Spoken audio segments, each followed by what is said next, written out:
Today's episode of the Bill Simmons podcast on the Ringer Podcast Network is brought to you by ZipRecruiter. Here's the difference between working hard and working smart. Zach Lowe, he works hard and he works smart. Guess what? You can't model your life after Zach Lowe. Sometimes you just have to work hard because you're not smart, or you work smart because you're not working hard. Look, ZipRecruiter, their technology and tools make hiring more efficient and effective. It is the smartest way to hire. They would have recommended Zach Lowe to me when I was looking for people for Grantland in 2011. They're so effective. 4 out of 5 employers who post on ZipRecruiter get quality candidate through the site within the first day. My listeners can try it for free. Go to ZipRecruiter.com/BS. ZipRecruiter.com/BS. ZipRecruiter, the smartest way to hire. Meanwhile, we've all made some bad choices in life. I know I have. I know Ryan Russillo has. Remember, he was on here talking about his worst year ever, 2002. Now he walks around, everybody comes up to him, gives him their worst years ever. I love that. We've all had bad years. We've all made bad decisions. It's not about us. It's about you. Don't make where you play fantasy football a bad life decision. Play Yahoo Fantasy Football. Yahoo offers up free expert advice, best player experience. They'll never delete your league history like some of the other apps. Yahoo also has all kinds of fantasy games like the new Best Ball. Draft, you're done. No trades, no waivers, no drama all season. I like that idea. Yahoo is the #1 rated app by the FSGA. Make better choices. Choose Yahoo Fantasy Football. We're also brought to you by TheRinger.com, the world's greatest website where you could read about the incredible Federer-Djokovic match in an awesome piece written by Brian Phillips that went up yesterday. You can read all of our pop culture stuff. Boy, is it kind of a dead week other than the British Open. Thank God we have a great podcast coming up with Zach. Ringer Podcast Network as well. On Luminary, you can find our break stuff, our podcast about Woodstock. On the Rewatchables, you can find 2 Tarantino movies coming up. This week, we're doing Inglourious Bastards. Next week, Reservoir Dogs. I'm on that one. And then last week we did When Harry Met Sally, if you missed that, if you love that movie. So check all of that out. Coming up, my old friend Zach Lowe first. Our friends from Pearl Jam.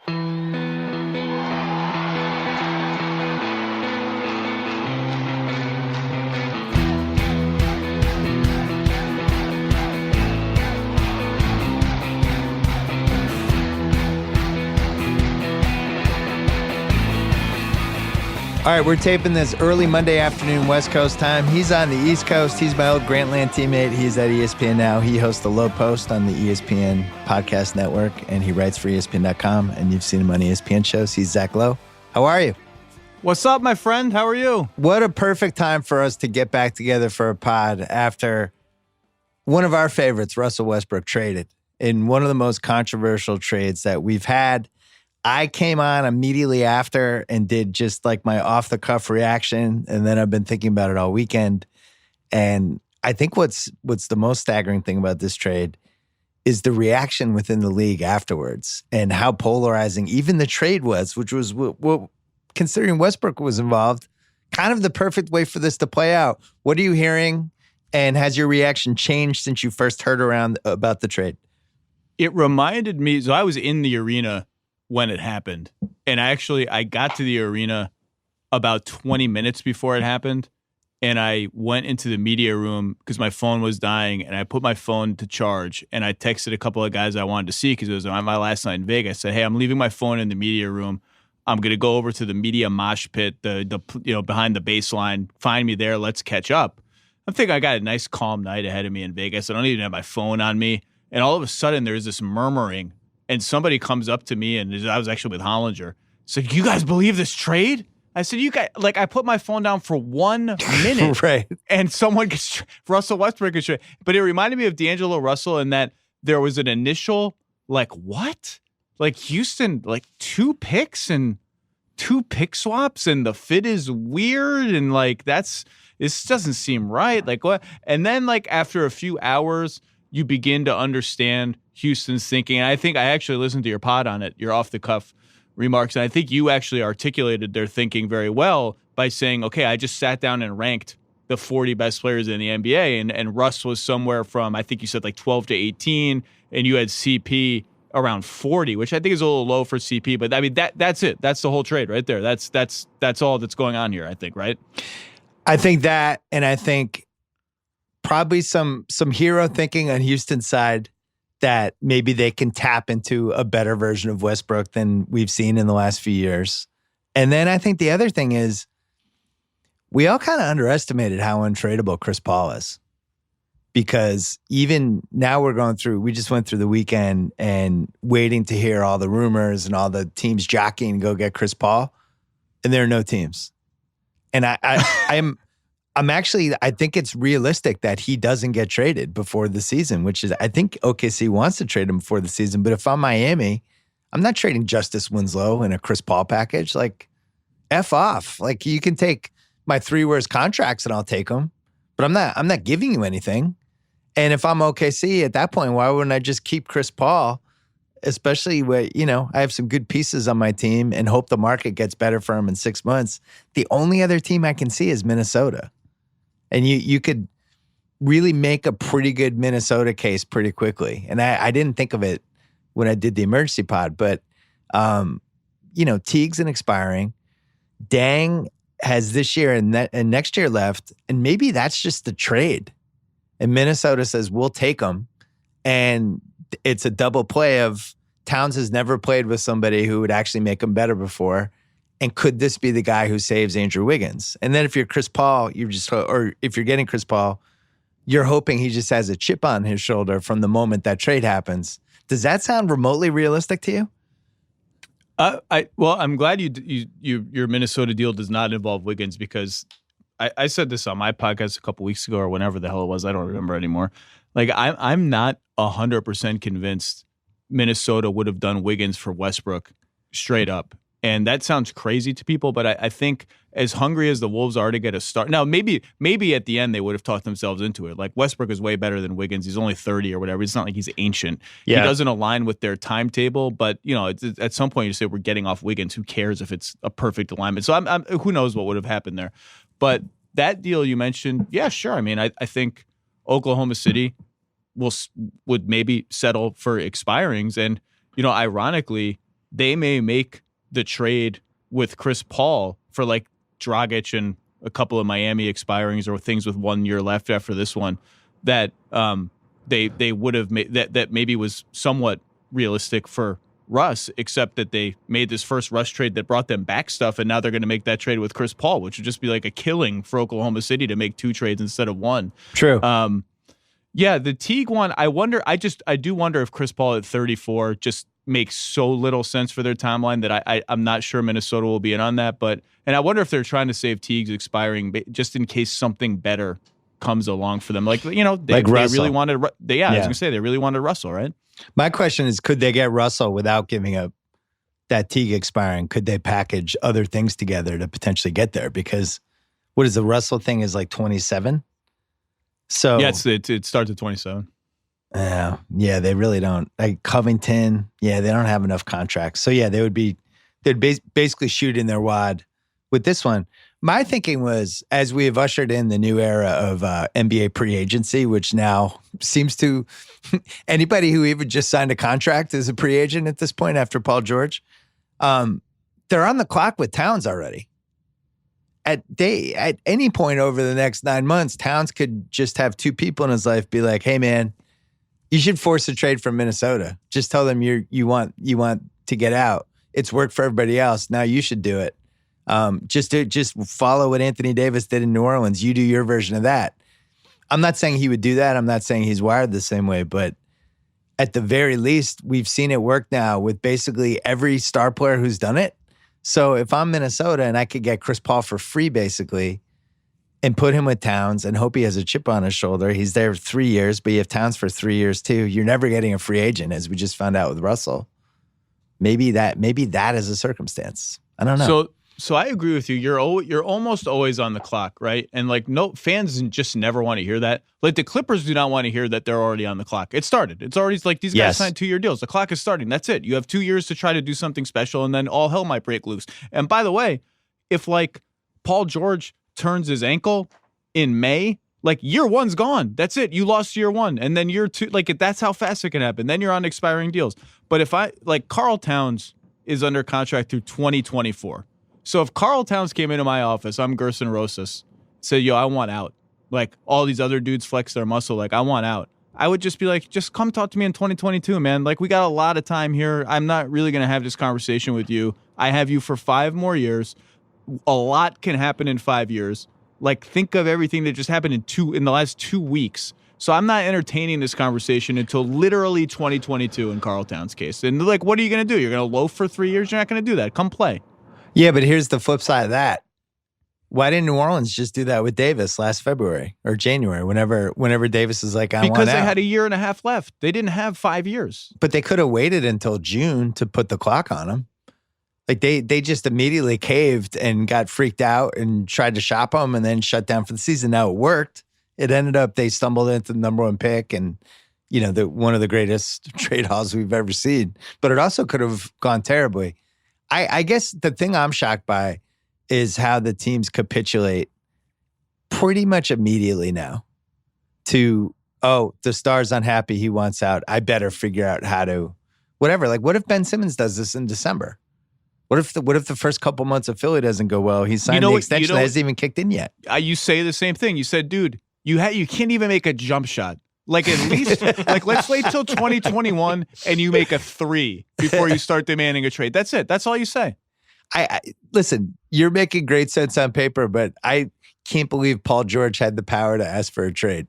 Now, I think you and I are probably on the end of people who think Sam Presti was secretly fist pumping when he got that call.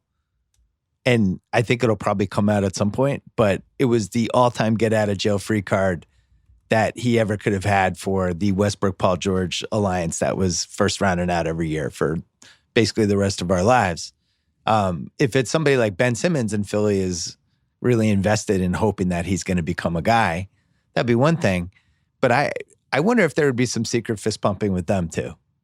I look, until he shoots any kind of jump shot, I think the fit with Embiid is just not as clean as you would like your 1 and 2 player to be. That's just a real thing. It's undeniable. But my thing with Philly and I've written this so many times, I'm sick of writing it, with all like you got to get Simmons for shooters and Simmons and Embiid don't fit, is like, you cannot bet the franchise on Joel Embiid. He has a terrifying injury history. He has never been in shape ever in the NBA. We just had the whole, remember he was a game time decision for the entire Nets series and then he had a respiratory infection. And no one knew really what was happening. You just can't bet the franchise on that guy yet. You can't. Yeah, I feel the same way. And I think he's one of 4 guys I'm really interested to see what they're saying and how they look in mid-September when their training camps are really kicking in. If he is not 25 pounds lighter and just raving about how he's never felt this good and he quit drinking milkshakes and 19 other things that I want to hear.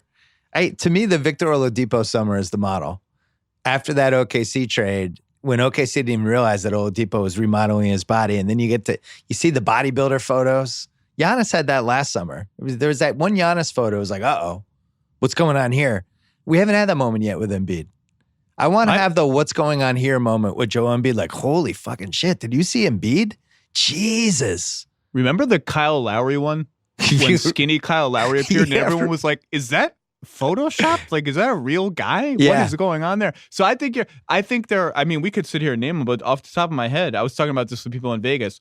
There are 3 foundational stars in the NBA right now where the number one question about them is so can they lose some weight and get in shape? Zion, who did not look great in Summer League, but I don't really care. Embiid and Doncic. How good is, everyone's skeptical. The people who are on the low side of Doncic were, we think he's going to come into the NBA pretty close to a finished product, and we know he's so skilled and crafty that finished product is going to be amazing, but we're not sure if he's going to get 10 or 20% better. What's the ceiling? Well, to me, the ceiling is let's see if he loses 15 pounds or whatever he needs to lose, or he changes his body, he changes his diet. Maybe that unlocks an extra ceiling that we didn't know exists. Yeah, and he's, his background, who knows? What is he going to be, 20 this year? When I was 20, I was in college and we were getting pepperoni pizza at 2:30 in the morning. Basically what Kyle's doing right now. Nephew Kyle over there. But I just assume that kind of light bulb isn't realistic for it to go off before 23, 24. At that, you're just kind of hoping the guy's not going to smoke cigarettes like Vlade Divac. And just like, stay away. No juuling, please. Luka Doncic, please. Stay away from the jewel. Try not to overeat too much. But the thing with Embiid is he's 25. Like, and we all saw the clip of him crying after that Toronto series. And it actually made me really like him more. I love seeing when guys care like that. But at the same time, I think they would have beaten Toronto if he was in shape. I really do. I think his conditioning was the biggest thing that held that team back last year, other than Ben Simmons. Well, I guess we'll see how they all look. In the fall? Let's pivot back to Westbrook for a second. Yeah, sorry. No, that was a great tangent. We had 7 tangents within. We didn't even circle back to the Westbrook-Houston part of this. Am I wrong to think Westbrook is becoming like just a wee bit underrated? I voted him second team All-NBA last year. Now people are talking about him like, he doesn't bring stuff to the table. That dude brings stuff to the table. Like, first of all, he's going to get 10 rebounds a game. He'll tell Capella really early, like, hey, Capella, every free throw rebound is mine. Like, just back off, especially on the defensive end. You don't get those anymore. Just back off. Well, I'll fight you during the game. But he just, he puts up numbers. And at some point, numbers matter, especially when Chris Paul was 16-8 playing 55 to 64 games a year. Westbrook's going to play 78 to 80. He's going to play really hard in every game. And he's going to have the nights when the crowd's dead and Harden doesn't have it. And Westbrook's like, I got this, and just takes over. Am I wrong to think that he's become a little underrated? I love that you have now come to the point where you're saying Westbrook is underrated. I think you participated in making him underrated. So I think this is a circle of life. It's my creation. And then I was going to say, boy, Westbrook on the second team. I put him on third team. By the way, everyone thinks I hate Westbrook. I voted him all NBA. I voted him one of the 6 best guards in the NBA. But I thought it was tight to get him on third team. And if you didn't have him on any of your all NBA teams, I wouldn't hold it. And I was like, boy, who did Bill not have on one of the first 2 all NBA teams that I had? Kyrie. Look, I knew too much, and and you knew a lot of it too. And now I'm sure we'll find out more as the summer goes on. But I just couldn't do it. I couldn't reward that as a top 10 NBA performance.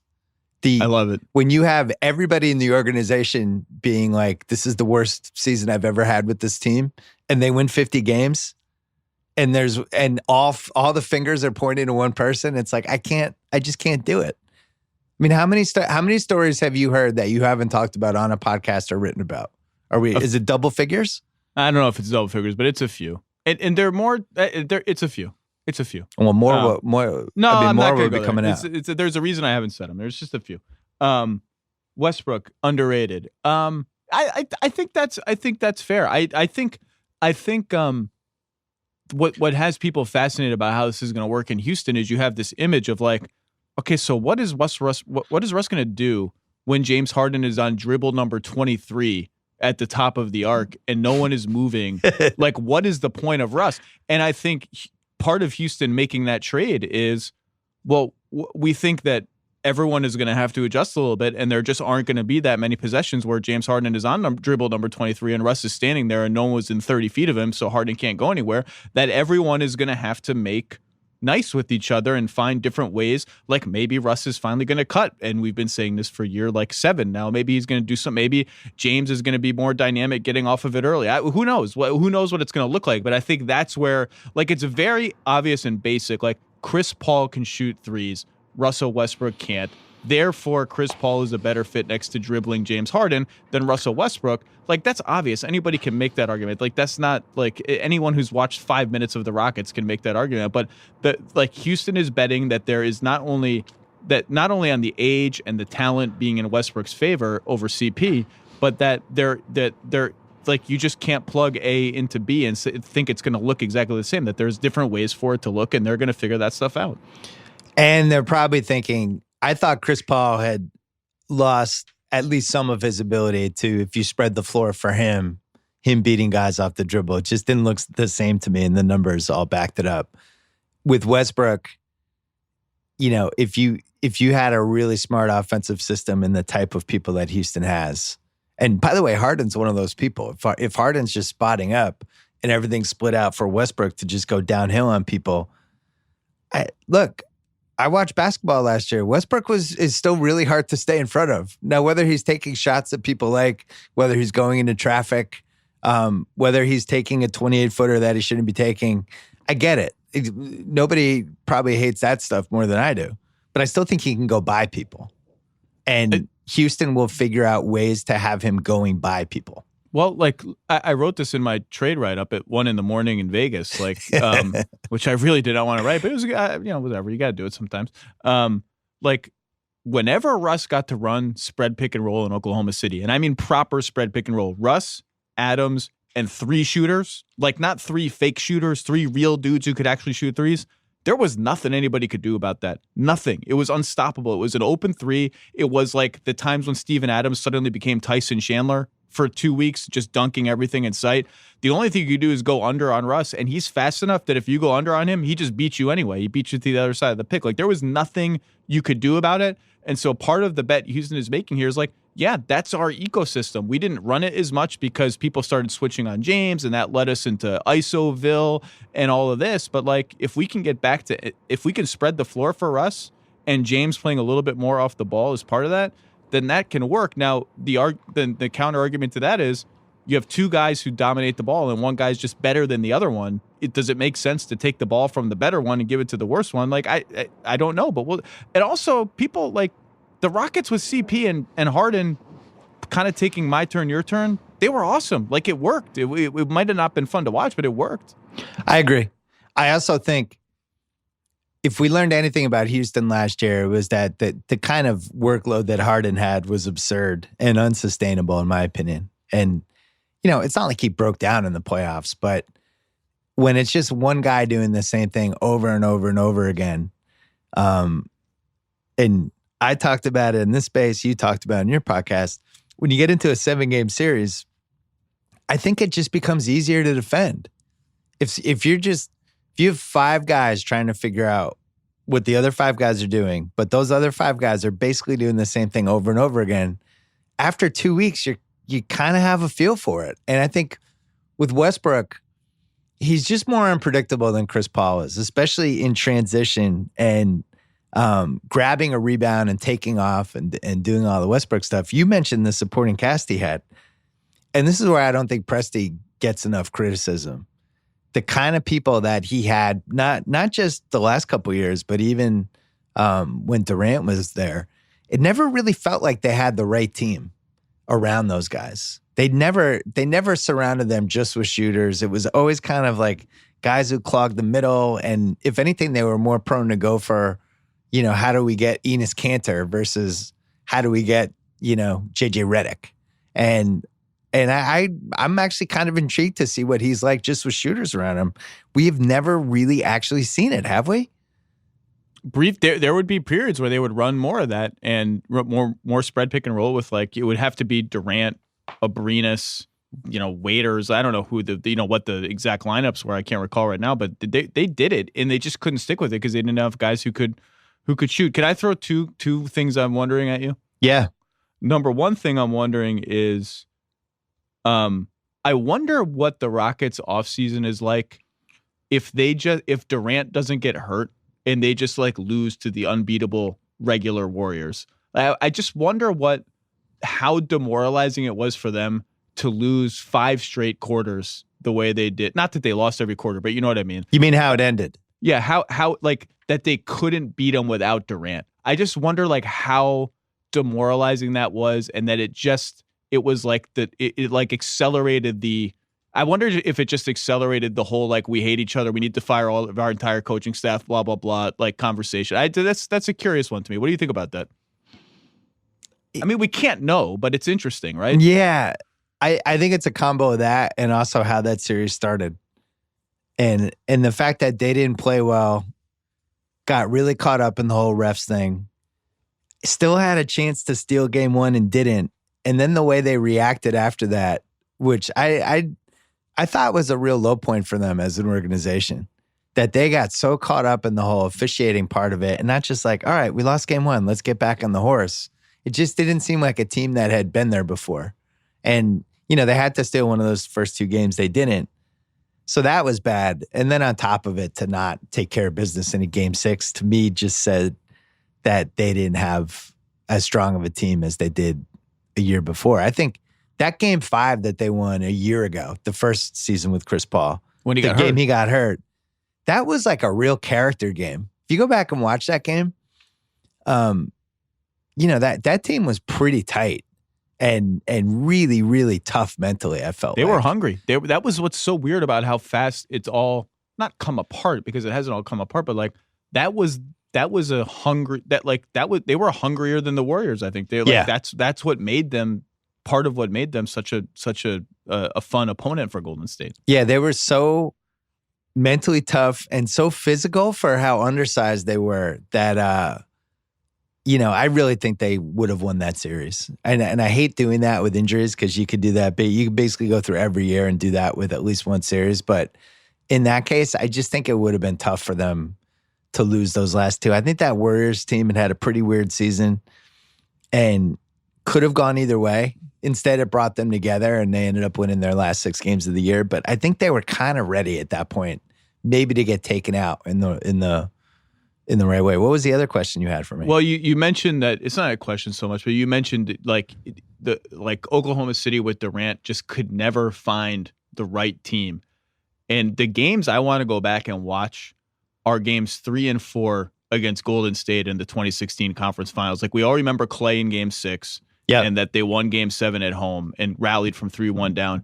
Games 3 and 4, I need to go back and watch those again, because they just obliterated Golden State. They won by like 55 points combined, and Golden State looked helpless and afraid of how big and athletic and just like rolling the Thunder were. And like, that's the team. That was the team that they tried to build. That was like the vision of like, let's just be longer and more athletic and more tenacious and faster than everyone else. Like, that's the stuff that always kind of annoyed the Spurs a little bit. Like, it was always kind of a tough matchup for San Antonio, even when they were in the finals those 2 years. Those are the games I want to go back and watch, because like for a fleeting second, you remember what it felt like after game 4 of that series? It felt like, oh my God, they figured it out and the Warriors are dead, and like what in the hell just happened? Right. So I'm looking at the box score as you were talking. They won game 3, 133-105 in OKC. And Durant and Westbrook went to the line 23 times. And they didn't even really make they only made 8 threes in that game. And then the next one was 118-94. And Draymond was just horrific in both of those games. But in that one, they only made 9 threes that game. But Durant and Westbrook were getting to the line. Adams and Ibaka, they just seemed longer and bigger. And remember, Draymond was really bad? I went to game 5, and I really thought OKC was going to win. I thought, this is, the goal. This was when we were talking about, did the 73 win streak take too much out of the Warriors and all that stuff? And they just didn't play well. And the dirty secret of those last 3 games was that Durant and Westbrook didn't play well. If they had played even, B- games for them, I think they probably win that series, especially game 6. Game 6, the Warriors were ready to roll over. I did a Rewatchables podcast on this feed about that.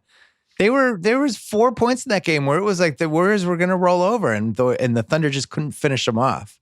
So I don't know, but that was also, don't you think 2016 versus 2020? 2016 was like the last vestige of when basketball was shifting from how it was played at the beginning of this decade to how it is now. Like, nowadays, you would never play Ibaka and Adams together unless Ibaka could make threes, which he couldn't totally back then. Yeah, and I mean, but then this summer there have been a couple of teams that seem to be kind of going back to, maybe we can play a little bigger and a little beefier. Oh, like the Knicks. The Knicks have 5 power forwards. This is great. Now, Marcus Morris is going to play the 2, or maybe the 1. The 2. Yeah, I made a joke on Twitter about how they signed 4 power forwards, and then the Knicks fans I know were coming back and be like, "Hey, Portis played center in the Wizards, man." I'm like, okay, sure. All right, Portis is the center now, so Marcus Moore is a small forward now. Wait. Let's go with that. Julius Randle's kind of a point center, center, but just play him at point guard. Hold on. We're going to take a break. We'll come back.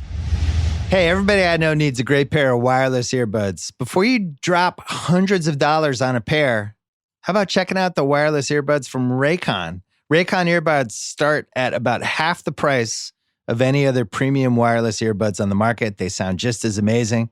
The company was co-founded by Ray J. Celebrities like Snoop Dogg, Brandy, J.R. Smith, already obsessed. Raycon's E50 wireless earbuds are so comfortable and so easy to take anywhere. Unlike other wireless options, Raycon earbuds are both stylish and discreet. No dangling wires or stems. They don't just look great. They sound great too. They offer wireless earbuds for everyone in a range of fun colors and at an unbeatable price. Kyle, you're a big wireless earbuds guy. What'd you think of this? I love them. You know, I left mine in a Uber, my other brand, in an Uber back in the day, and I just was going to be done, and I got them. There you go. So you're happy. back. Super happy, raving about them. Go to buyraycon.com/BS to get 15% off your order. That is buyraycon, RAYCON.com/BS for 15% off Raycon wireless earbuds. If you've been eyeing a pair, now's the time to get an amazing deal. Buyraycon.com/BS. Hey, one last thing about Westbrook that I didn't mention when I did the pod the other day, and I meant to mention it and I forgot, and it was such a key point. And I haven't heard a lot of people mention this, and I just think it's important for us to mention. This Westbrook thing, if it doesn't work out, I feel like we'll know within the first couple months. And at that point, Daryl can flip the asset. I don't think he could have flipped the Chris Paul asset, as we're finding out right now. So the reason I liked the trade for Houston last week, I felt like they kind of had to do it. And if it doesn't work out, Daryl's probably not going to be there 4 years from now anyway when these first round picks come in. But I think it's a key point to mention that they'll know by mid-December whether this makes sense or not. And if it doesn't make sense, you could flip them to Miami at that point and maybe get something. I think that the crucial point for why they had to do this trade was they obviously felt like they had to get rid of Chris Paul. There was no way to get rid of that asset unless you got another asset that would help you continue to contend. And there was nobody else. I don't know, other than Westbrook, what other asset was out there that would have still allowed them to contend. That was, I think, why they had to do this more than anything. Yeah, and it would be interesting to see if that does come to pass. Do they get fewer draft assets than they gave up to get Russ? And I would bet that they do get fewer. And which speaks to, I think, really when you come down to it, you can yell and scream about the fit and the fit. Yeah, there are fit questions for sure. Like that, all that's obvious. I think the basic initial shock objection that people had to the deal was, where was the market that you had to put in 2 picks and 2 swaps? Like, who were they bidding against that was going to approach that? And maybe all they were bidding against was Miami with expiring and semi-expiring contracts versus the CP contract. And maybe the CP's contract just cost you that much to get off of. I don't know. But I'm surprised by how much draft equity they had to give up. And I'm surprised that the Thunder, to their credit, pushed it out as far as possible. So that, Harden is 35 when these picks start to convey. Well, and there's another piece to this. Actually, there's 2 pieces. One is that, and I totally forgot this last week, and I didn't even realize it till right now, since you were talking about the trade. This was the Harden trade GMs.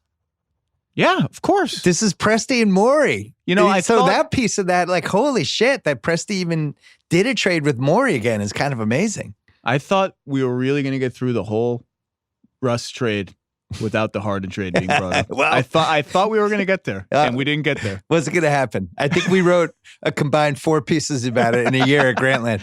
But yeah, because I'd always heard, I'm sure you had too, that OKC really bristled that they felt like Daryl was kind of dining on that Harden trade a little bit, whether he was not talking about it publicly or not, but that it really bugged them that this became the big part of the Harden.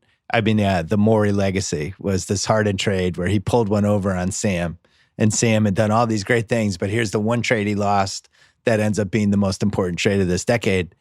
And then those guys end up trading together.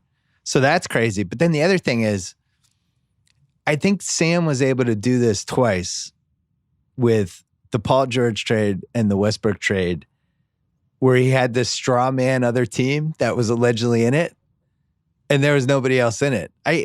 Became clear pretty quickly Miami wasn't going to really give up that much for Westbrook, and they certainly weren't going to give up picks. And it was like, how about Winslow and some contracts? If that's not good enough, sorry. Not thinking that they had any other offers. And the same thing with the Paul George. It's becoming clearer and clearer that Toronto was never a viable Paul George trade candidate. And if anything, Masai has been putting that out there pretty quickly because, and I personally think the reason is he probably thinks the Clippers were tampering with Kawhi that whole season. So he had no problem screwing them over and kind of being the straw man and the fake trade that allowed OKC to get as many picks as possible from the Clippers.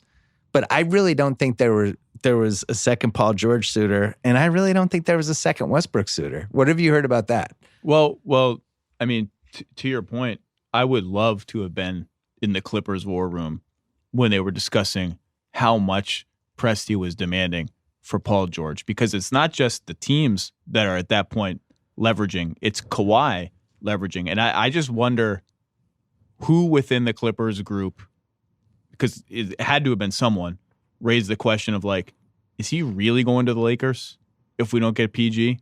Is he really going back to the Raptors if we don't pay this price for PG? Is he really going to do those? Because we don't think he wants to do either one. We think he wants to come here. But Sam is taking an unprecedented amount of our draft equity, and it turns out these dudes are signing, Kawhi's going to sign a 2-year deal.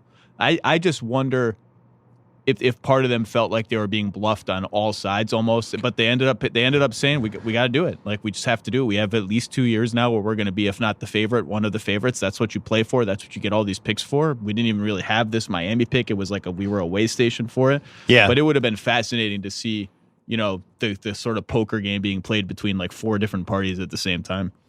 It's funny that this is the most positive you and I have ever discussed Westbrook probably in the last couple of years. I just think it's funny that he's gone from, whether you thought he should have won the MVP or not, it became the lightning rod discussion of this decade, I feel like, for NBA people, where everybody had to have a stance. It was almost like in the political debates where whatever the 3 biggest issues are, you kind of have to come in and with your stance on it.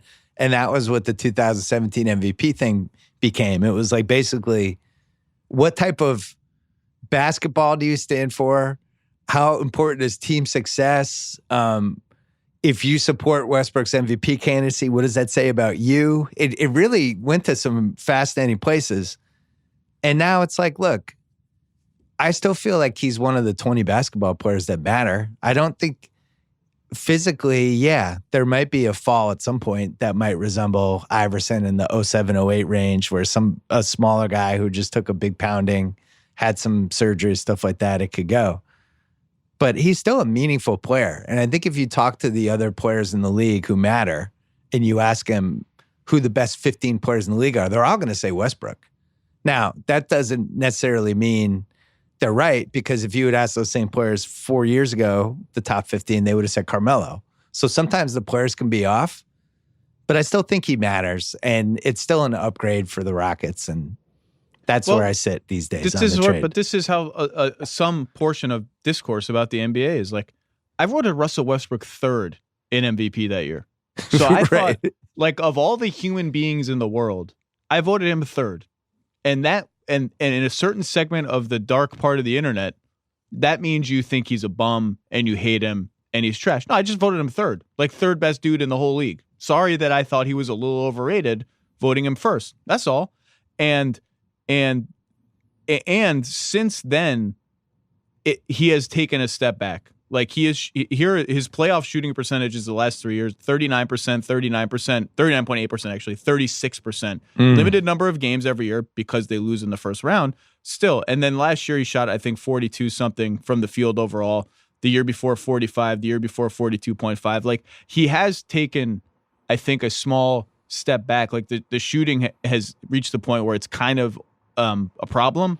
But yeah, there was no, like, again, I voted him 3rd team All NBA. I just thought the idea, I thought you outlined that on your last pod that there's a very clear top 10 in the NBA. And I think you nailed it. Like before last season, there was a very clear top 7 in the NBA. And the 3 guys that have joined that to make it a top 10 are Jokic, Embiid, and PG, I think. And like Russ isn't in that group. And if you like saying that out loud, even a year ago or 2 years ago, if you didn't have Russ in the top 10, it was like this outrageous claim. And you just want to say, I'm sorry, the guy shot 42% and 30 something in the playoffs and doesn't play defense. Like, I understand all the other stuff he's doing. I just think he's number 12 instead of number 4 or number 15 instead of number 8. Like, it's not this huge condemnation. It's just when so much of the discourse around him is that he's a hero and he's the MVP and he's the very best. And you're like, I kind of think he's number 14 in the NBA. It just seems in comparison like you quote unquote hate him or think he's quote unquote trash. It's like, no, this is my view of Russell Westbrook. I'm sorry that we don't agree. Yeah. And you and I also like when basketball players affect their teammates positively. And it was really ambiguous with him, especially the last couple of years with OKC. I think the best case scenario for him is what we saw in the 2012, 14, and 16 playoffs. I guess was he back in 14? I can't remember. Let's go with 2012 and 16, where he's the second best guy on a team that really has a chance to win the title. He's going to go 11 for 25 and 9 for 24 and 10 for 23. He's going to get to the free throw line 10 times. He's going to have 9 assists and 12 rebounds. He's going to play his fucking ass off, and he's going to make unbelievable plays. Like, remember that Memphis series where it was a playoff game and they're down, and he picked Mike Conley and then went down and scored the game-tying layup. Do you remember that play? Like, who else could have done that in the league? Also, didn't he make the crazy offensive rebound and save leading to the Durant corner 3? Yeah. In that same. And I've always said this about Russ. Always. You can go back and listen to all my podcasts. I really do truly believe that some of the plays he makes, well, first of all, he's just a force of nature. And that's been my number one defense of Russ, putting him on all NBA when people didn't. Like, it's just unpleasant to play against that dude. It's a chore. It's physical. He just keeps on coming at you. But the other thing is, I've said a million times, when that dude flies in from nowhere and gets an offensive rebound and it becomes a 3, or like his offensive rebounds, his hustle plays like that, they have a real spiritual effect on the Thunder, on the crowd, on the opponent that I really do think is not quantifiable, but I also believe that it's a real thing.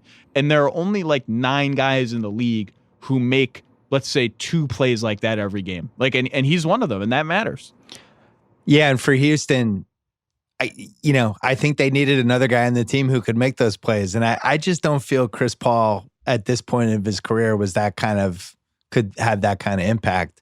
And there was a little bit of a redundancy with him and Harden as Harden became more of a point guard. They were able to figure it out that first year. Second year, not as much. I think what's cool about Westbrook in this situation is some of the things he does is just different than anything anybody else does in that team. Like, I would argue that he would have the best chance of getting a huge rebound in traffic over anyone else they have, right? They're down 1 with 11 seconds left and somebody misses a free throw and says, we got to get that rebound. I actually think he's the best person on the team now to go get that rebound. So, look, I have no idea what's going to happen. I honestly think it's a coin flip. Maybe even a coin flip where 60% heads, it's not going to work out. 40% tails, it might. But I think it gives them a better chance than obviously where they thought Chris Paul was as a player. And just what the history is for small guys who hit their mid-30s. It's bad. Unless it's John Stockton with Jerry Sloan playing him 29 minutes a game or however that was playing out. The small guys don't age well. They never have, and it doesn't seem like they ever will. They're definitely one of my opening night watches because I just need to see how it's going to work because it worked when they were together and then they separated and they became literally the 2 most ball dominant players in the NBA right. ever. Like they have the 2 highest usage rates ever recorded in the NBA, and now they have to play together again. Like I'm fascinated to see how that works. And you said something else about Russ that I can't remember what it was, but anyway, it's going to be interesting. So the best 10 players list I had, here's that list again. There was a top 7 of Kawhi, Giannis, Harden, Curry, Davis, Jokic, and LeBron. See, and I think Jokic, like before the season, the top 7 was like Durant is obviously got to be in that top 7, but now he's sort of on the sidelines, right? But yeah.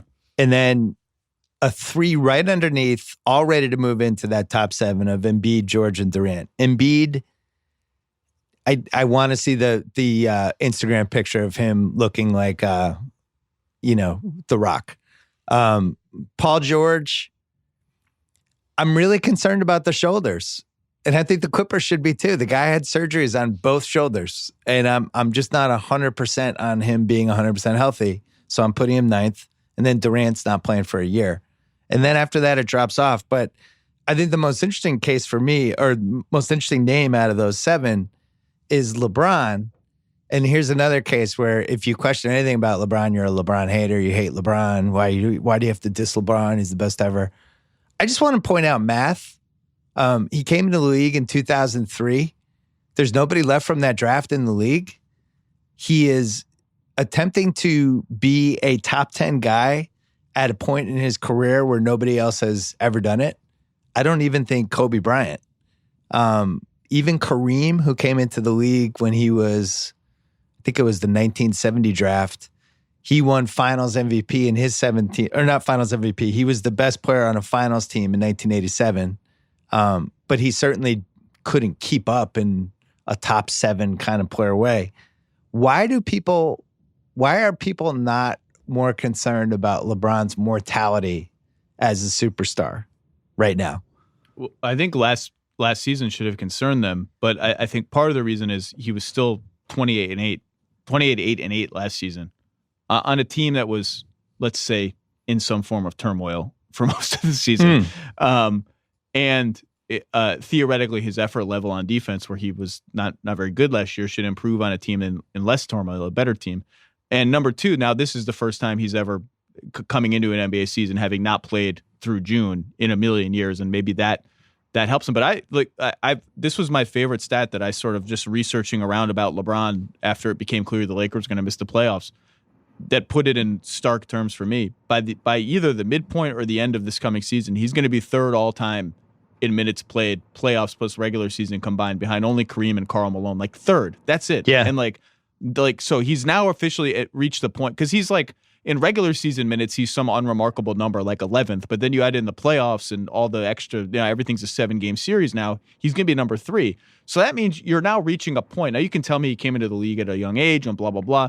But he's now reaching the point at which humans before him have stopped playing NBA basketball. Like, it's just going to be really interesting to see how, because I've said before, I hope and think he's got at least one other you forgot about me season in him. But I don't think it's a done deal that he does, just because, look, the math is the math. Like, he's reaching a minute total that almost no one in human history has reached. Yeah, he has a chance to hit 60,000 minutes this year if it was like a 100-game season, and he played almost all of those games. And 60,000 minutes, playoffs, regular season combined, is Kareem, Karl Malone, and that's it. So, I think the natural inclination is to compare him to Kobe and say, well, Kobe played for that long. But Kobe he blew out his Achilles, I think, in the 2012 season or the 2013 season, one of those. That was right around this time. So this is why I texted you earlier, asked if you had read that Baxter Holmes piece about AAU and about the workload of young players, which was on ESPN last week. It was 2 parts. And it was eye-opening on a number of levels. It made me rethink one thing that I just had never thought before, and I think it's worth talking about, especially like with Zion and all these young guys coming in, and we get all excited about them, but just the amount of minutes these guys are playing in AAU and what it's potentially doing in their bodies. LeBron is really, that's the first generation of the kind of workload that we've seen with this was probably the mid-90s. And I think it's interesting that Kobe is the only guy who out of the perimeter guys really, really had a long career. And we always thought like, well, Kobe took care of his body and he came into the league in high school, all this stuff. But then in that article, he's interviewed and he's talking about how he lived in Italy during most of the time where he would have been just getting ground down on this AAU scene. And I'm starting to think about all these guys that we've seen get injured over the last, decade. And even somebody like Durant, who seems like he's durable, but has had his foot operated on 3 times and blew out his Achilles. You go on down the line. Do you think teams will start factoring in this AAU part of it and maybe worrying about when these guys are going to peak? Because that was when I read that article, that was the first time I thought, oh shit, maybe Zion isn't a sure thing. Maybe we should be factoring in he's been playing AAU since he's 8. Maybe we should be factoring that in our heads. What was your take on that piece? Well, it also, the other interesting thing that's connected is the piece raised the question of, whenever you mention LeBron's minute totals, you get, well, he came into the league when he was 18. Like he didn't come in with the league when he was 22. That means he has more time left than the typical guy 20 years ago that came into the league at 22. But Baxter's piece raised the question of so he plays AAU and there's a gazillion games, 4 games a weekend, all that. And then he has doctors quoted in the piece about how you get to the NBA at 18 and now it's like super AAU. It's 82 games against big physical dudes who want to beat you up. And your 18-year-old body has both worn down from playing AAU and is also not ready for the physical pounding of an NBA schedule. So is it really beneficial in the long term that guys are coming to the league as teenagers? Is it physically beneficial? Does it actually guarantee you a longer trajectory at the end? Or I don't know that there's a definitive answer to that yet, but it raised an interesting question about that specific thing that applies to LeBron. It applies to Zion, who is either 19 or 18, whatever he is. It's interesting, right? Yeah, and you think, all right, Vince Carter, who's been playing forever, but also kind of peaked athletically, I would say, the first 5 years. But he probably was going through that AAU thing, right? And he shifted into a different part of his career. He's been pretty banged up, really, since I would say year 4, year 5. He's been durable from a sticking around the league standpoint. But I think the Vince that came into the league those first couple of years didn't really resemble any other version of Vince. Dwayne Wade's another one. Why did Dwayne Wade's career end so early? You think if you were just looking at him after the first Miami Heat season with LeBron, when they were 2 of the 3 best players in the league, and at that point Wade was in the league in 2003, he'd been in the league 8 years, and you would have said he was actually probably a better bet to have a Kobe Bryant type career than Kobe Bryant was, And then the second half of his career, his body started to break down. He started having knee issues.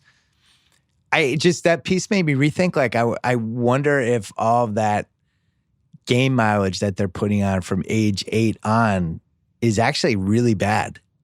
And is it less likely we see American players play for it? Could LeBron be the last one we see who is even able to do this? Well, there's the idea that specializing at a young age is bad is not a new thing. There's been lots and lots of research that specializing too early is bad on many, many different levels, emotional, physical, all of that. And yet, and I feel this now more as a parent, and it's way too early for my daughter to be doing really any sport seriously. She's 4, but eventually we're going to get there. It's so easy to say oh, specialization is stupid, and caring about SAT prep and pushing your kids so hard is stupid when you don't have any kids. But then you get kids and you start to see people around you doing these things, and you're like, am I crazy? Do I really have, maybe I do have to do all these things? And I think I'm just curious from your perspective as a parent of a soccer player, how specialized is she? Does she play too much? Because she's serious, right? It's a serious soccer player. Yeah, she's serious. We take breaks though, at least during the summers and stuff. But yeah, it's been something that really bothered me the last few years because I wanted her to play multiple sports. And if you're really going to be at a certain level in one of the sports, it becomes almost impossible to play other sports. Right? You can't, she couldn't play basketball on the weekends when she's on a soccer team that plays on the weekends. And then you can't be in a situation where she's playing a basketball game at 9:00 in the morning and then 3 hours later she's playing soccer on turf. That's how you ruin your kids. So I think it's just from the individual sports have gotten so intense that it's hard to say, well, we're also going to do this other sport too.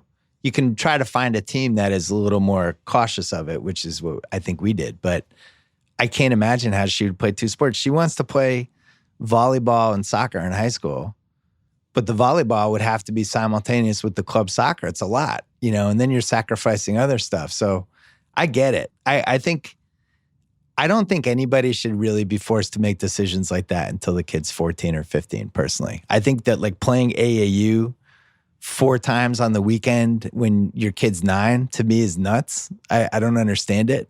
It seems like a lot. It just does. But this is the age of privates and everybody looking for an edge and everybody convinced that their kid's going to be on the World Cup team in 8 years. And that's just who we are. It's weird that we've all agreed that this is a bad idea. And yet your response when you say it's a bad idea is now just, well, that's just the way it is now. Okay, but I don't know, why are both of those things true? Why is it obviously bad and everyone knows it's bad, but also that's just the way it is now? It's strange to me. We definitely need more off seasons with all of this stuff. Like if you're playing basketball for your 9th grade team and you're also on an AAU team, and the moment your high school team ends, now you're playing AAU on the weekends and you're playing for teams that are just trying to get out there and be in as many tournaments. It becomes profitable for the coaches at this point. It just seems dangerous to me. I think Zion and his generation will be a pretty good test case for it, because it actually seems like the AAU has gotten more intense in the last 10 years. And more people have figured out how to monetize it better and put together better clubs and things like that. But, I do wonder, I'll be interested to see how LeBron handles his kid the next 3 years. Because LeBron, ironically, is in the parent situation here too, right? Yeah. His kid's going to Sierra Canyon, which is one of the best California schools. And at the same time is also playing in all these AAU games. And if anybody would have a feel for this is too much, it would be LeBron. And he clearly doesn't think it is. So that makes me wonder, do we overthink this stuff? But the whole concept of playing 4 basketball games in a day, to me, is nuts. I really think that is crazy, because that's how you get hurt. You like, oh, my knee hurts a little, but we only have one more game. That's when you blow out your knee. I also think there's such a thing. Like, you talk to all the best sports scientists in the NBA, and they'll tell you, what we do is more art than science. It's not totally unscientific, but there's no way you can perfect it. There's no way you can break all this stuff. I do think there is such a thing as like someone who's just injury prone and someone who's just not. Like David Epstein's first book, I'm blanking on the title, got into a lot of this, and like just the biomechanics of certain people versus others. Some guys are just going to be prone to injuries, I think, and some guys are not. Like, Andre Miller is always held up as like, how come Andre like literally never got hurt, never did anything in the offseason, and people correlate, well, he never did anything in the offseason. Well, that must be why he never got hurt. Could just be he's just not injury prone. I don't like, or why was Andrew Bogut always injured? Could be he's just injury prone. I don't know. Like there's a lot of I don't know, but I do really think, and I'd have to go. I wish I had gone back and at least skimmed David's book before mentioning it like this. But I really came away from that and a couple other things that I read, believing more in like some people are just going to be injury prone, and it's not just 7-footers because of their feet. It's just some people are a little bit more prone to injury than others. I 1000% agree. As nephew Kyle can attest, my son, Ben Simmons, the less wealthy Ben Simmons, not the one who just signed for 170. He's just one of those kids from day one who just didn't get hurt. I'm going to knock on wood. Now I'm probably jinxing him. But some kids are just durable from the get-go, and they can fall down the stairs and they just get up. And other kids fall down the stairs, they break their arm. So I do think there is something to that. And then you throw in like bone density and how flexible kids are and things like that. One of the things with girls that I've always found kind of fascinating, especially with soccer, is dance is weirdly helpful with soccer. And I think with basketball too, because it's footwork and it's being light on your feet and learning how to be kind of flexible and whatever. So it would almost make more sense for if you're trying to raise like your daughter. I don't know, is she out there banging bodies yet? No. AYSO, when's that, next year? Age 5? In what? Soccer? Oh, she's in a soccer class. She did not take to it very well, but she's in a little, like, they just kind of kick the ball around and dribble through. Well, if you get serious about it, I would balance it with dance. All right, that's enough for parenting. We're going to take one more break. Let's take a break, talk about Googlefy. Doesn't it feel like most phone plans just weren't made with us in mind? By us, I mean human beings. Between bad coverage, paying too much for data you don't actually ever use, and crazy roaming charges, Googlefy is a phone plan by Google made with features that people like you and me and nephew Kyle actually want. Features like free international roaming, so you never have to worry about calling up your provider to let them know you'll be traveling, and 3 networks in one, so you can stay connected wherever you are, from your home to your office, everywhere in between. Google Fi works on your favorite smartphones. You don't have to switch phones just to switch plans. In fact, it's as easy as just downloading the app, and you only have to pay for the data you use. Plus, with bill protection, if you ever do use a lot of data, your bill is capped at a reasonable amount. Learn more at fi.google.com. That is fi.google.com. Switch to Google Fi, a phone plan by Google. And since we're here, we're about to talk basketball and durability of LeBron James with Zach Lowe. PointsBet, New Jersey's premium sports book. You've heard him talked about here in The Ringer, ESPN, The New York Times, even The Daily Show. It's the sports book you've been waiting for and the easiest, the most exciting way to bet on sports. Well, why? They have double the number of bets available, 3 times more booster odds offered every day, countless offers that actually put bettors first, like over 800 games paid out early this year alone. Good karma payouts that refund bad bets. Never before seen bets types like NBA head-to-head win totals. Celtics or Nets? Who do you got? Oh, and if you don't see a market you want, just tweet your bet to @PointsBetUSA with the hashtag #NameABet, and they'll price it up for you. I made a bet. They asked me to do one. I said, screw it. Here's the bet. LeBron/AD will play 6 or more regular season games than Kawhi/PG this year. Odds -150. So if you think they're going to play 6 more combined games than Kawhi PG, -150. Our trader's reasoning, George's shoulder. We don't know when he's coming back. Kawhi's load management. Who knows how many games he's going to play? Lakers' lack of depth, meaning LeBron and AD won't be able to rest as frequently. Check that out. Go to PointsBet. And by the way, New Jersey only, must be 21 plus. Additional terms and conditions apply. Gambling problem? ? Call 1-800-GAMBLER. PointsBet. Stay sharp. All right, we're back. We just went on a great parenting tangent. Hey, Anthony Davis was making the media rounds and trying to do this whole I'm a personality thing, living in LA and all that stuff. I think he's more in the Tim Duncan kind of quiet assassin type personality side, personally.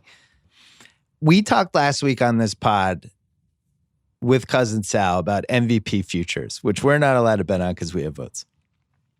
Trying to figure out who would be a good MVP odd if you weren't just going to do MVP bet, if you weren't just going to do the generic, I'll bet on Giannis.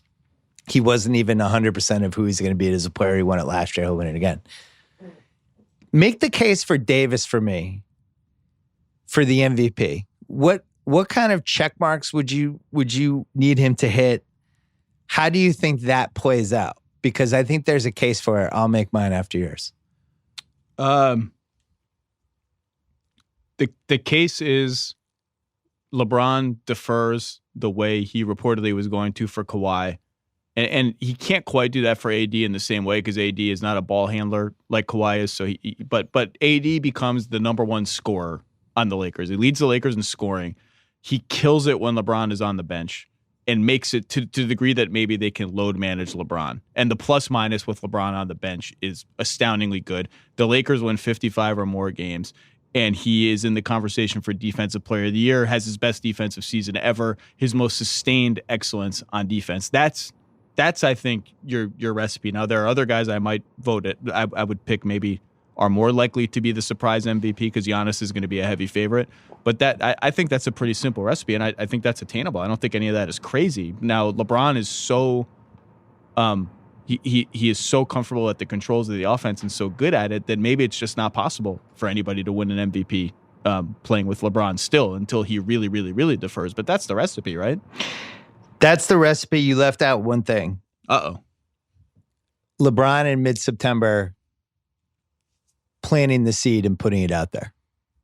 Okay. Much like he does at All-Star games sometimes.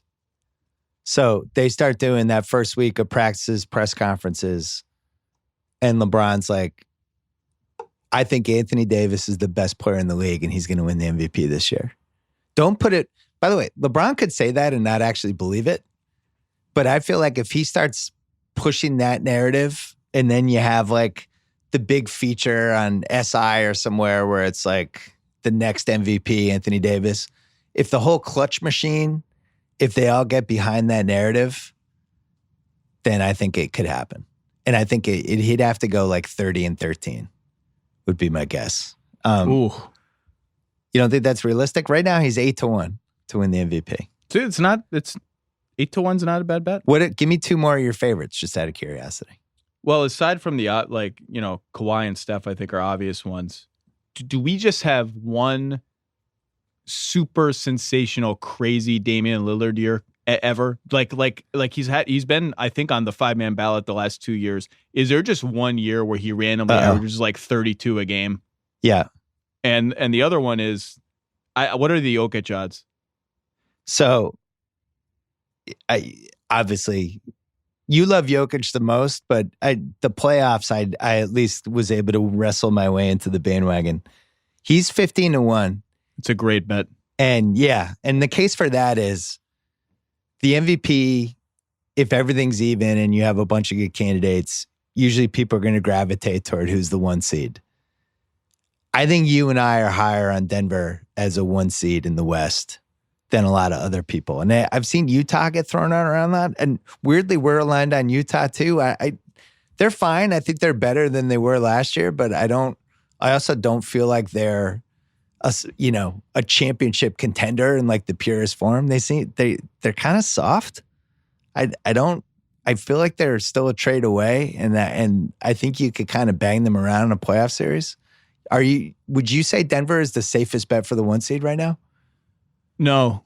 And actually that reminded me of the thing. I remember I forgot something I was going to say. I was surprised to hear you say on your podcast that you might have picked Houston with Chris Paul as the favorite to win the West next year. I think the Clippers walk into next season as the favorites to win the whole thing and the favorites to win the West. So they would be that to get a 1 seed?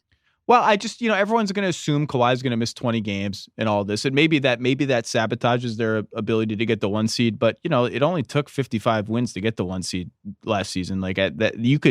Toronto, again, playing in the East, won 58, load managing Kawhi with, I don't know, compare the supporting cast. You prefer whoever you want. I don't know. I haven't thought far enough ahead to think, Denver. I don't care as much about the 1 seed. Maybe I just don't think of it like that. So I haven't really thought about who is the best regular season win total piling up team. I just qualitatively, the Clippers are the best team to me. So that is the first team that pops into my head is like better than Denver. But maybe you're right. Maybe in terms of just piling up regular season wins, maybe it is Denver. I don't know. I think it's two separate arguments. Agreed. MVP, which everyone forgets this year after year, is a regular season award. And that's it. It's for the regular season. I hate when we get in the playoffs and then people are like, oh, LeBron's the MVP for the last 8 years. It's like, that wasn't the point of the award. We're supposed to vote on the 82 games. Yeah, he sulked the entire first half of the season in Cleveland until they traded his entire team. Sorry, I'm not voting for him as the MVP of this particular 82-game period. Yeah, sorry. He mailed in a month of his last Cleveland season. He does not get my vote. My bad. Call me crazy. I like my guy to play hard every game. But Denver, they win 54 games last year. Jokic will be better. I still feel like he has another 20% to go and he tapped into it in the playoffs in a significant way. I felt like Murray is the swing guy where if he goes up a level, which I think is realistic, that helps too. And then, the Jeremy Grant trade, that they just kind of took him. I really like Jeremy Grant. I like their team. I really think that's a 60-win team. To me, that is the only team in the West that I feel like could go to 56 to 60 easily. I'm the same guy who told you the Celtics were going to win 67 last year, so I know what I'm talking about. Take me seriously, America. But I do think that's a 60-win team. It was a rough year for Boston. Look, I was super. I didn't say 67, but I was super. I picked Boston to make the finals. I thought they were going to be. I've eaten crow on Boston enough times on my own podcast. Me I'm not too. gonna do it here. Me too. I think how old Jamal Murray is. He's like 15. He's 22. like, yes, he should level up again. Gary Harris should keep leveling up a little bit. I love the Grant addition. Now, Porter, they're super high on all the time, except he never plays. So, like, I'm sick of hearing about how awesome Michael Porter is in practice. At this point, I just got to see it in a game. It's like Kedrick Brown. He's the Kedrick Brown of this generation. Like, there's if he's good, they're super duper deep. I also think they're my dream Bradley Beal team if Bradley Beal ever becomes available. If the Wizards ever get religion and are like, we have a D-League team and Bradley Beal, this is stupid. Why don't we see? Why are we going to abuse? Like, if Bradley Beal has to play 3,000 minutes again, he led the league in minutes last season. If he has to play 3,000 more for that team, it's almost like a crime. Like, there should be a court of law where they're convicted of a crime against Bradley Beal. So I think Denver is going to be really good next year, and Jokic at 15-1 is a, if it were allowed, that would be a good one to put money on. I thought Portland would be a good Bradley Beal team too. I hate talking about Bradley Beal trades because I think we're 6 months away from it becoming realistic. But that's not that long. No, that's not. Trade deadline. It's not. But I think I do like Portland's assets more than Denver's assets because Jamal Murray can't be in the trade. So at that point, who's my front liner? Whereas Portland, everybody likes Simmons. He's another one who's getting buzzed, but he's somebody that has actually stayed healthy. And then Collins, and there's Nasir Little they took, who I think was I really liked him in Summer League. I watched a weird amount of Summer League. I liked him. I thought he looked good. So am I putting McCollum in that deal, or are we rolling with 3 guards? Well, that's the thing. I think you can't put McCollum in that deal. The move would be Lillard, McCollum, and Beal, and be like, I just wanted to be okay. Yeah, all right. It'd be like, here we go. We're off. I guess the big thing for them is whenever Nurkic comes back. But yeah, I would, in terms of teams I like in the West, discounting the 2 LA teams, I would have Denver, then Portland, then Utah. That'd be me personally. We know the Whiteside thing will probably be a disaster. I like Utah a little better than Portland. Oh, I'm with you on the Dame thing. You're right. Dame there's one last probably level for him to go up, right? And it's not even, it's a small one, but it's like, what's his version of a career year? Because he's basically had a career year for the last 3 years, but is there one last tiny level he can go? Yeah, it's gonna take a crazy shooting and scoring season because he's not an elite playmaker. Like, his assist numbers are never going to reach that kind of level, and he's not going to impact the game on defense or with his size. So it's just going to take, oh my God, Dame Lillard just averaged 32 points a game for an entire season and shot 45% from 3, and now out Steph almost. Like, he's a 50-50, 90 guy through the first 2 months of the season or something. And we're like, what the hell's going on? He has eliminated 2 teams on walk-off buzzer beaters, so I'm not ruling anything out for Damian Lillard. I'm with you on the Clippers, though. As I keep looking at this and thinking about it, I just like their playoff team the most. If they can keep everybody in it and healthy. And the part that we haven't really thought about that much, but I've been thinking about a lot lately, is what they're going to look like defensively in a playoff series when Beverly's out there with George and Kawhi, if those guys are healthy. Ooh. That's pretty freaking terrifying. Yes. Can you imagine if they got Iguodala, who they want? Yeah. And they could throw Iguodala, Kawhi, and Paul George at LeBron for 48 minutes. I mean, that's the best you can do. It's like the 3 best guys to guard LeBron in the entire league you have on one team. It's unbelievable. I told them I'd chip in. We want Iguodala for a podcast. So I'm in for if there's any way to help that trade. The Ringer would love to be involved, make it a 3-teamer. The Iguodala podcast would be great. He'll have weird tech guys on it and actors. I'm still hoping that happens. My guess is that's where he ends up. And I think it's an important question because I do think he has 2 years left as the sage, kind of Robert Horry circa 04, 05 kind of guy who's done there, who's been in every big moment, but still has like just a tiny bit left in the tank. I could see it. He's good. Andre's a good player. Like it's a save yourself for when it matters player, but he's good. He's a good player. Give me your most realistic Warriors, how it plays out next 8 months. Most realistic? Yeah. Like, what do I expect? What do you expect? Low end playoff seed that can easily win a round or even 2 if Clay is back and 100%, which is maybe unrealistic. But with Clay, Steph, and Draymond, that team is still awesome. And now they got to figure out Russell stuff. They got to figure out their depth, which is really bad. So maybe I'm overshooting it, and a round or two is strong. But I think that they're, particularly with Oklahoma City, perhaps going into the tank here, I think they're probably a playoff team. So although if you told me they weren't, I wouldn't be like shocked, but I'd pick them to make the playoffs. And if Clay ever came back, like I really thought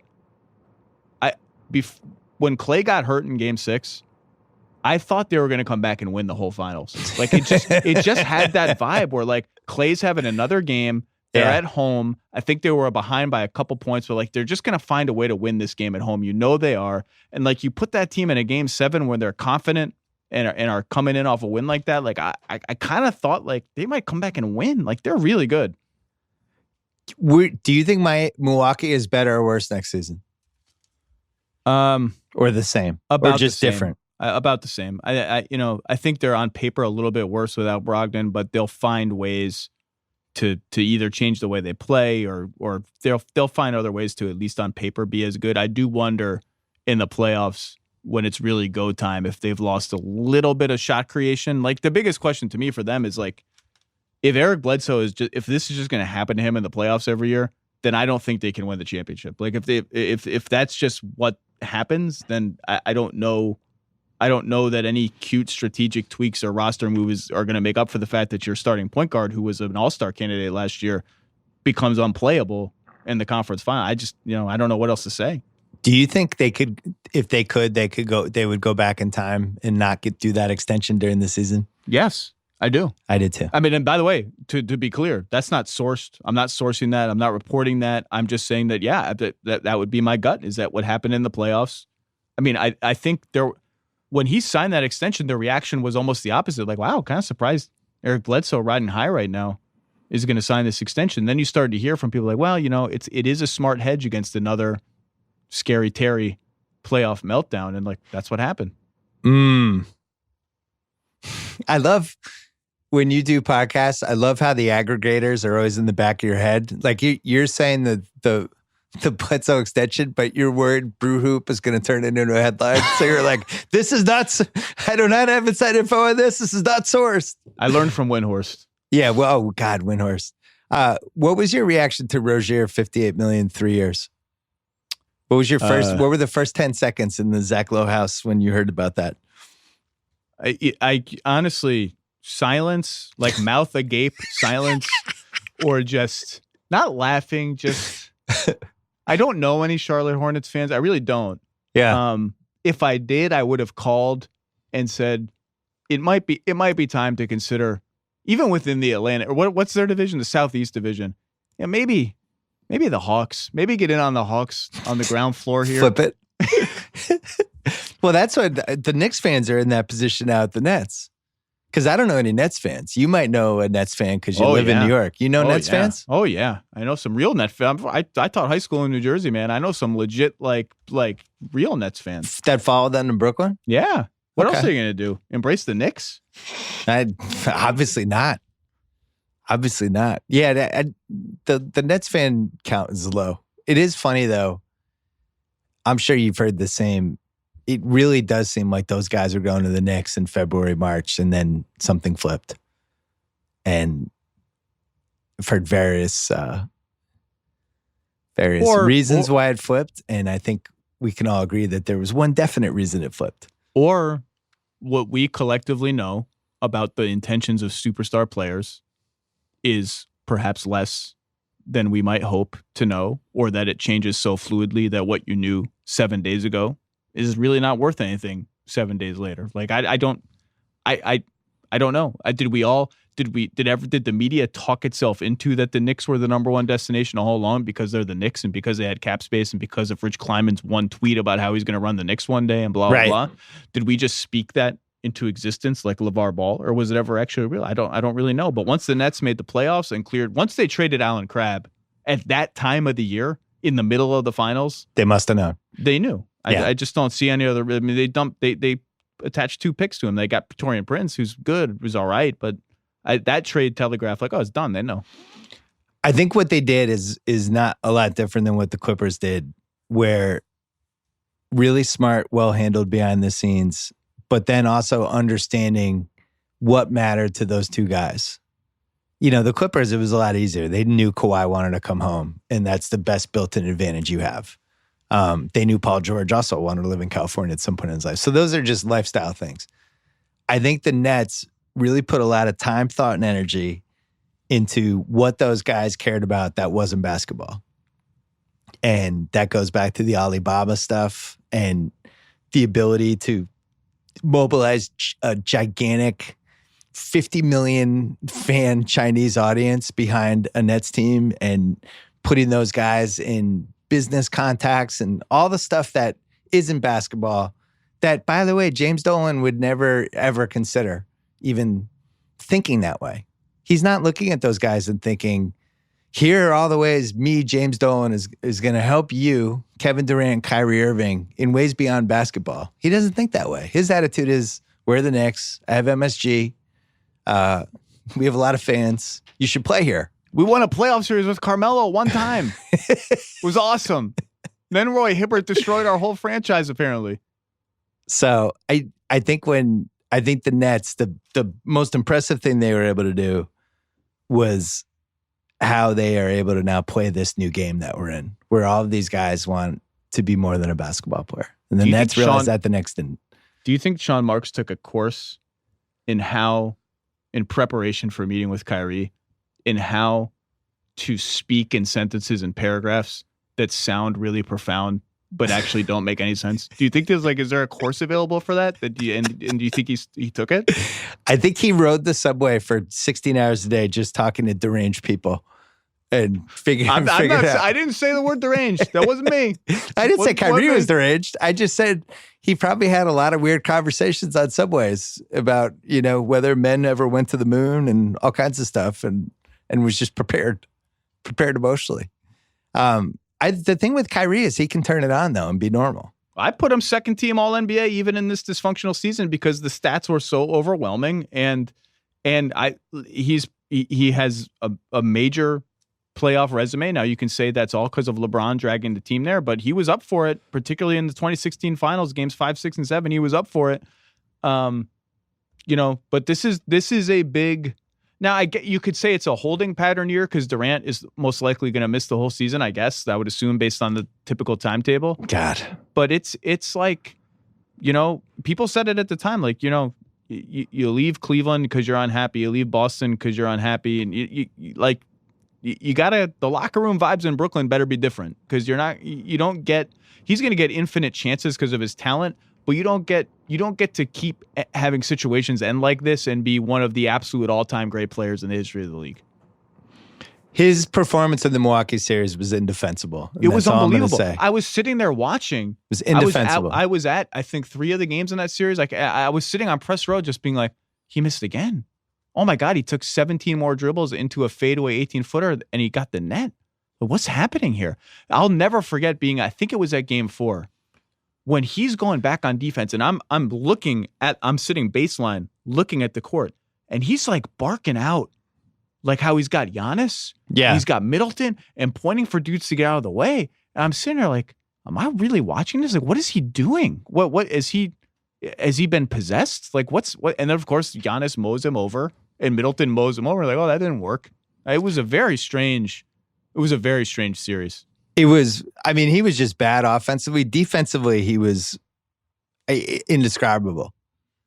There's a couple YouTube clips on some of the stuff he was doing defensively in that series that you can't even figure it out. You bailed on it. You didn't come to Boston for those games, did you? No, and I couldn't believe after they won game 1, people thought it was like, oh, it's come together. It's like, no. It's especially after game 4. It was like, there's never been a Celtics team more likely to roll over in a deciding game than this team. Also weak, by the way, your performance in Las Vegas, Nevada this year. Well, it's been discussed. Just tired of the losing. Hold on, I have a couple more burning questions. First, let's talk about Simply Safe. Did you know that only 1 in 5 homes have home security? Maybe because most companies really don't make it easy. That's why Simply Safe is my top choice, hands down. Simply Safe protects every door, window, and room with 24/7 professional monitoring. They make it easy on you. No contract, hidden fees, or fine print. Prices are always fair and honest. In fact, around-the-clock monitoring is just $15 a month. But the thing that truly makes SimpliSafe stand out is their video verification technology. When other home security systems are triggered, police often assume it's a false alarm. The call goes to the bottom of the list, but not with SimpliSafe. Using their video verification technology, they are able to visually confirm that the break-in is happening, allowing police to get to the scene 3.5 times faster. Visit simplisafe.com/BS to get free shipping and a 60-day risk-free trial. You've got nothing to lose. Be sure when you go to simplisafe.com/BS, they know our show sent you. SimpliSafe with 2 eyes. Simplisafe.com/BS. I had one more topic to throw at you really quick, and then we got to go. Because we talked about this in Vegas with Daryl Morey. We were talking about what's the new inefficiency. Daryl did it a couple times, zigging when the rest of the league is zagging. And we're asking him, what's the next thing? What's the next kind of place that teams are looking at? Like, let's go there. This is the new inefficiency. And Daryl is extremely feisty. Little do we know he's trying to trade for Russell Westbrook. I keep hearing how feisty it was. I got to see video of it. A lot of feistiness. And so he's like, well, why would I tell you the inefficiency? We'd be trying to exploit it right now. So then I flipped it on him and I was like, what about these trades where people are just giving away tons of draft picks? They're just not valuing all of these future assets anymore. Could this be the new inefficiency that people are exploiting? And he's like, oh, that's a good guy. And he was totally in on that. So I'm going to ask you, is this the new era of who gives a fuck about draft picks as long as we get a good player? I don't care. I don't care what's going to happen 6 years from now because I'll get fired anyway if this doesn't work out. I don't think so, but it's funny. We saw the Clippers and the Lakers give up whatever first round picks between them, right? To get three legit superstar players. And those are big market destinations that can play that kind of virtual free agency game in a way that I don't think 2/3 of the league really can. And so for that other 2/3, the picks remain essential to how they're going to build their team. Now, the way Daryl is valued first round picks is very interesting because when they were building up to Harden, he really cared about first round picks. Yeah. He accumulated them. He played it right. And then as soon as they got Harden, it was all about now. And when you're all about now and you're a big market team and you have a star and you think you can get a second star, he's been trading he traded a first round pick to get off Jeremy Lin, and they didn't end up getting Chris Bosh, which was the whole point of that. Like he hasn't cared about first round picks in a long time. I think Capella is it's like the most recent one that's actually on their roster. Yeah. And now the other teams with stars in big markets are doing that, but I don't necessarily think that's a blueprint for the rest of the league. I also think it's somewhat a result of the Warriors now being vulnerable and a bunch of teams thinking, okay, we can, Utah traded 2 firsts and Grayson Allen, who's essentially 3 firsts. Something feels different. I think there was, remember like when Utah Golden State gave 2 first-round picks to create the cap space to sign Iguodala, and then the KG Paul Pierce trade happened, et cetera, et cetera. People were paying, it really started with Kurt Thomas at the end of last decade when Phoenix paid 2 first-round picks to get rid of Kurt Thomas, to get on the luxury tax. And we entered this like 5-6 year era where it just became, if you got to get rid of a contract or if you want to whatever, first-round picks, we'll pay them. And then I think the backlash to the Nets trade made people a little more afraid to trade the first-round picks, it felt like. And it was really hard to get them. Now it feels easy to get them again. That's my only point.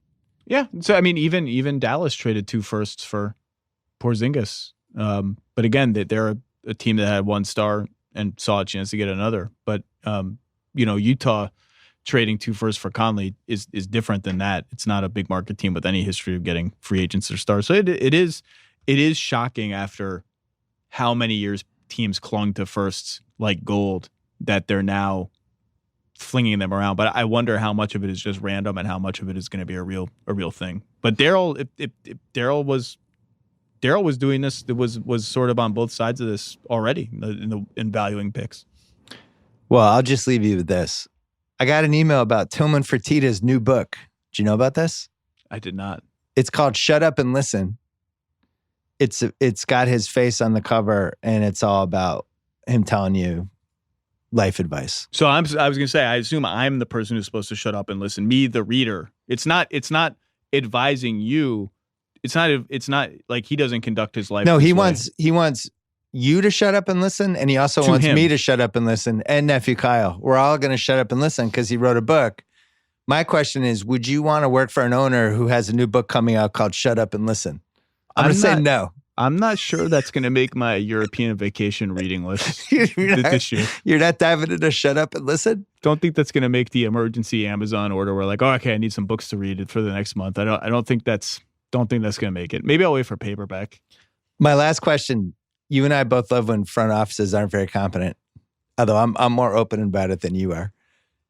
Who has replaced the Kings now? Who's now the MVP of bad franchises that everybody is kind of whispering and asking and being like, what the fuck are basically who is our what the fuck are those guys doing team right now? Because I think it's Phoenix.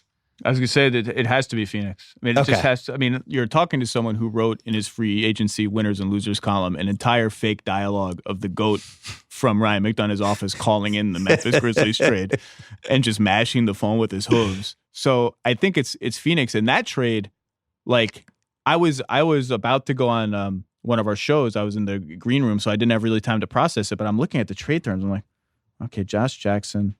Oh boy, 2 seconds for what now? And I texted like a bunch of my buddies in the league. I'm like, can anyone explain this to me other than they're trying to cut money because they screwed up their cap space? And the response was just, is there a clerical error here? Like what's happened? What are the Suns doing? So I think it has to be the Suns.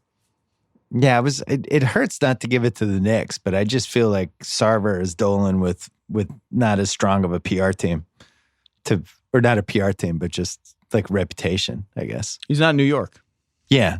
He's Dolan if Dolan was just in Arizona surrounded by 70-year-old senior citizen living people and cougars. And Phil Mickelson and Chris Bianco. Yeah, I don't think he gets enough credit, unfortunately for him. You just got to do better, Robert Sarver. Well, years ago on one of these podcasts, we batted around what team would we most like to take over. And I believe we chose Phoenix just because the bar is so low that it's a big market. Great market. People want to play there. They get meetings with free agents until those free agents cancel at the last minute, but whatever. Like it is, and it has a great history until the last 8-9 years. They haven't won a championship, but they have a great history of consistent winning and innovation. Like it's just sitting there waiting to be. Now, and they have Booker and Ayton, and they're probably going to be better next year, even though I think they screwed up some of those trades. They're probably going to be better. They needed to dump Jackson and Warren and all that. Well, I don't know if they needed to dump Warren, but whatever. They have a point guard who's actually they have a point guard who's played the position before. Who knew? They have one now. I don't think he's a particularly great fit with Devin Booker, and they may have overplayed his market a little bit, but they're going to win more games than they won 19. Last year. They were 14 games back in the Western Conference. That is, I'd like to see if that's got to be close to the record, although there have been some truly abysmal teams. Wait, 14 games from the 8th spot? No, 14 games back from 14th. Oh, what? Yeah. That's unbelievable. It's got to be close to the record.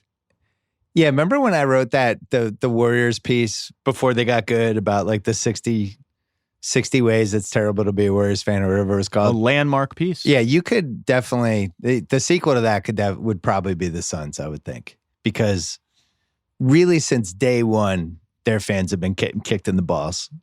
Their franchise basically starts with the Lou Alcindor coin flip and they lose.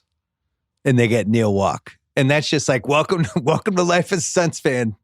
Here's your new expansion team. Here we go.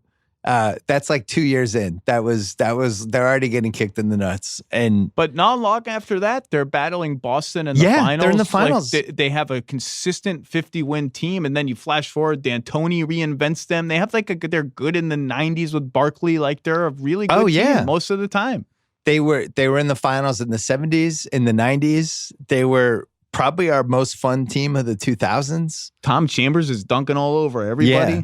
The KJ Hornacek era. They had a lot of eras for a team that never won a title. But this decade, it's kind of gone south. The other one is Charlotte, but they just don't have enough fans. But that team, I don't know. Like you wrote about that in your piece, and I still haven't heard a good answer on why you wouldn't shop Kemba in February. I refuse to believe like the All-Star game would have shut down if Kemba Walker was not on the Hornets. That's what I keep hearing. And if that's the answer, just it's time for something new. If that's the answer, it's time for something more dramatic to happen. Like that can't be the answer. By the way, it can't be. You can't run a team that way. It's like the teams are like, well, we couldn't trade him inside our division. You couldn't? Like, if that was the best deal on the table, you really wouldn't have traded a guy. It just makes no sense. And FYI, I think the Celtics probably would have flipped Kyrie and one of their picks for him just to jump the gun. Well, I recall, I mean, this is now 2 seasons ago, but I believe there was reported traction of like the Cavs sniffed around. Could we trade the Brooklyn pick that eventually became Sexton and some salary for him? You know, I think that was it. That I'd have to go back and Google, but I think that was reportedly discussed. I mean, now that's a year ahead of it, which is, by the way, when you need to start making these decisions, but still. What a summer. Zach Lowe, we did it. Now you're going on vacation. You'll come back. There'll probably be 5 more trades. No. Bradley Beal will get traded. CJ McCollum will get stunningly traded. There's a whole bunch of trades. I got 9 more days before I go on vacation, but I will say it was a bad look for me in the summer of Kyrie to be in the lobby of hotels in Europe. Sorry, honey, I got to go send some text messages on this Kyrie thing. It's getting a little weird. So get everything done in the next 9 days. I remember you weren't working for us at Grantland yet. I was at the Olympics, and I had worked the whole time. And I was at the tail end, and I had this whole mailbag ready, and it was like, I think it was a Friday, and it was like, all right, I'm done. We're good to go. It's family time. Here we go. And then went to bed, woke up in the morning, and I had 700,000 text messages and emails, and Dwight Howard was going to the Lakers. And we didn't have you at that point, so I had to write. And who would have thought? Boy, does the family get disappointed. And boy, do they not like that at all. Boy, did Dwight Howard's career take some turns since then. It's unbelievable. Do you know he was like 26 when the Lakers traded for him? Think about that. He's 26. Well, he was a year older than Joel Embiid. It seemed like he was like 35 when you think back to it. His eventual signing will not interrupt my vacation. He does not raise the bar to that. That doesn't leap over that bar. All right, Zach, thanks for doing this. And then I'm popping on your pod at some point next month when we go back. We'll have to come up with a good gimmick. Yeah, preseason. We'll do some fun pre's. Now, don't you feel like I need like 48 hours to just do nothing but look at and think about rosters. Like I just need because it's like, I think this team is really good, but I need to remember, Myers Leonard is on the Heat. I just need some time. So once we've all done that, we'll reconvene. I'm almost ready to talk myself into OKC's team, however it plays out. I think there's some major Ewing theory potential, and I kind of like some of the guys in their team. So I mean, that's one that could go. And I'm ready to talk myself into the Luka being just awesome this season narrative. All right, so we're previewing the August podcast. Yeah, we're previewing it. All right, Zach Lowe, thank you. My pleasure. Woo! That was fun. Yeah, that was great. Long overdue. Thanks for doing that. No problem. I'll talk to you before you leave, but enjoy the vacation if I don't talk to you. Thank you. I'll see you. All right. Thanks so much to my man, Zach. Thanks to ZipRecruiter. Don't forget to go to ZipRecruiter.com/BS. Thanks to SimpliSafe, my top choice for home security. Around the clock professional monitoring. $15 a month. No contracts. No hidden fees. Prices are always fair and honest. Their video verification technology allows them to visually confirm that a break-in is happening so the police can get to the scene 3.5 times faster. Visit SimpliSafe.com/BS to get free shipping and a 60-day risk-free trial. SimpliSafe with 2 eyes. SimpliSafe.com/BS. I have one more podcast coming later in the week with a famous actor that you like. I'm just going to leave it there. And then and we'll do some sports at the top too. And then the rewatchables, don't forget Inglourious Bastards. Inglorious or Inglorious? Inglorious. Spelled Inglorious. Is it really? Well, it's got a weird spelling. Inglorious Bastards. That's this week. Reservoir Dogs next week. And then we might break out a Twitter poll for the July 30th rewatchables, because I have some possibilities for that one. And then we have an incredible special guest celebrity surprise a little bit later in the summer that I'm really fired up about. So, all right, enjoy the rest of your Monday. We'll be back.